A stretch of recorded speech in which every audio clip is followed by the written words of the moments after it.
این شکست ادامه پیدا خواهد کرد. این تلاش‌های مذبوحانه هم مثل این کاری که در سوریه مرتکب شدن که البته سیریشو خواهم خورد. 이스라엘에 따르면 시리아에 있는 민간인 건물로 위장한 이란 혁명수비대의 군용 건물이 이란에 따르면 이란의 영사관이 공습을 당해 이란인 8명, 시리아인 5명, 레바논 헤즈볼라 무장 세력 1명 등 16명이 사망한 사건이 발생한 이후 이란은 공개적으로 이스라엘에 대한 보복을 예고했습니다. 그리고 보복을 예고한 지 11일이 지난 시점에 이스라엘 공습에 나섰습니다. 이란은 13일 밤부터 약 5시간 동안 드론 170여 기, 순항미사일 30여 기, 탄도미사일 120여 기 등 300여 발을 이스라엘을 향해 발사했는데 이란의 이스라엘 본토 공격은 이번이 사실상 처음입니다. 이스라엘 군은 7살 소녀 1명이 중상을 입긴 했지만 이란의 공격 대부분을 막아냈다고 발표했습니다. We intercepted 99% of the threats towards Israel. A number of Iranian missiles fell inside Israeli territory, causing minor damage to a military base with no casualties. 이란이 공격 전 충분한 시간을 두고 공개 예고를 하기도 했지만 미국, 영국, 프랑스, 요르단 등의 지원, 그리고 약 1조 8천억 원이라는 막대한 비용이 든 걸로 추정되는 이스라엘의 다층 방공망이 방어에 주요한 역할을 한 걸로 분석됐습니다. 물론 피해는 경미했다고 하지만 이스라엘의 입장에선 이란으로부터 본토 공격을 당한 상황에서 손을 놓았다가는 자칫 적대 세력들의 억지 전략과 관련한 잘못된 메시지를 줄 수 있는 상황입니다.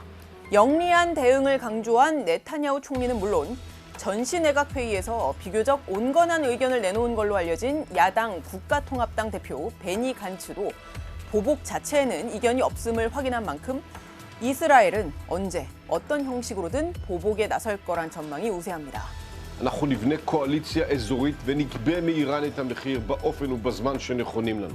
이스라엘이 설령 전면전을 유발하지 않으려 그 대응 수위를 조절한다고 해도 중동에서의 확전 가능성을 배제할 수 없는 이유는 무엇일까요? 우선 이란 당국이 이스라엘 본토를 공격한 건 이란 스스로도 과거 스탠스와는 결이 다른 선택을 한 것이었는데 이란이 또다시 이런 결정을 할 가능성을 배제할 수 없습니다.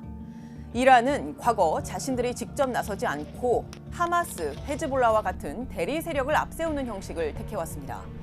이를 통해서 자신들이 직접 앞에 나서지 않고도 자신들의 정치적 뜻을 대리 세력들을 통해서 관철시켜왔습니다. 즉, 자신들이 직접 나섰을 때 얻을 후폭풍을 최소화하면서 언제든지 발뺌을 할 수 있는 여지를 남겼던 소위 전략적 인내를 택해왔는데 이번에는 과거와는 달리 이스라엘의 본토를 공격하는 전면에 나선 겁니다.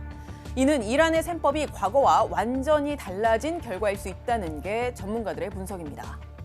다르죠. 이스라엘이 핵을 가지고 있고 그다음에 미국이 뒤에 있기 때문에 이란은 최대한 자제해 왔는데 이란의 전략적 인내를 깨버렸어요. 실제 이란은 이번에 이스라엘 공격을 하기 전에도 지난 1월 이라크 북부와 시리아의 목표물을 공격하면서 이들이 이스라엘이나 이슬람 국가 IS와 관련이 있다고 주장했고 그 이후에는 파키스탄을 공격하기도 했습니다.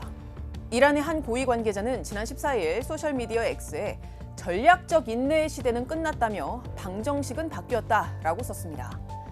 분쟁, 갈등 조정 연구기관인 국제위기관리그룹의 이란 문제 전문가인 알리 바예즈는 이란의 최종 대응은 이란의 사고에 명백한 변화가 있다는 것을 드러낸다며 이란 정권의 강경파들은 점점 더 인내심을 나약함의 표시로 생각하고 있기 때문에 정부에 위험을 더 감수하고 또 대결에 나서도록 압력을 주고 있다라고 말했습니다. 우리는 전면전을 안 원한다. 그건 이스라엘 측에서 생각하는 거지 이란이 어떻게 받아들일지 누가 알 수 있어요. 이스라엘의 보복 공격에 대해서 보복할 텐데 그 방식이 이제 어떻게 될지는 아무도 예상을 못하는 거죠. 이란 당국의 판단이 이렇게 앞으로도 계속된다면 이스라엘이 보복 수위를 조정한다 해도 중동의 전후는 더욱 짙어질 가능성이 높습니다. 이란의 셈법이 기존과 크게 달라지지 않았다는 결이 다른 분석들도 제기됩니다. I think it's one step further on the escalation scale. But I wouldn't say it's a game changer. They want low-grade political instability where their proxies are the one facing the costs and they don't face any of the costs. If Israel discontinues its targeting of key Iranian figures, I don't think Iran is going to continue launching missiles or drones at Israel. 이란뿐 아니라 이란 대리 세력들의 향후 공세의 양상도 핵심 변수입니다. 지금까지의 중동 상황을 보면 점차 전선이 확대되는 추세입니다. 지금 보시는 건 이스라엘, 이란 등의 발표와 또 외신 보도 등을 참고해서 만든 그래픽인데 별 표시는 이란이나 이란 대리 세력 또는 이스라엘이나 미국 등에 의한 공격을 의미합니다. 이런 공격들과 직접 관련이 된 곳은 지금 보시는 이 지역에서만 최소 8곳이 넘습니다. 이미 전선이 확대된 상황이지만 이스라엘이나 하마스, 이란, 헤즈볼라 등 핵심 당사자들의 움직임은 여전히 확전 자제와는 거리가 멉니다.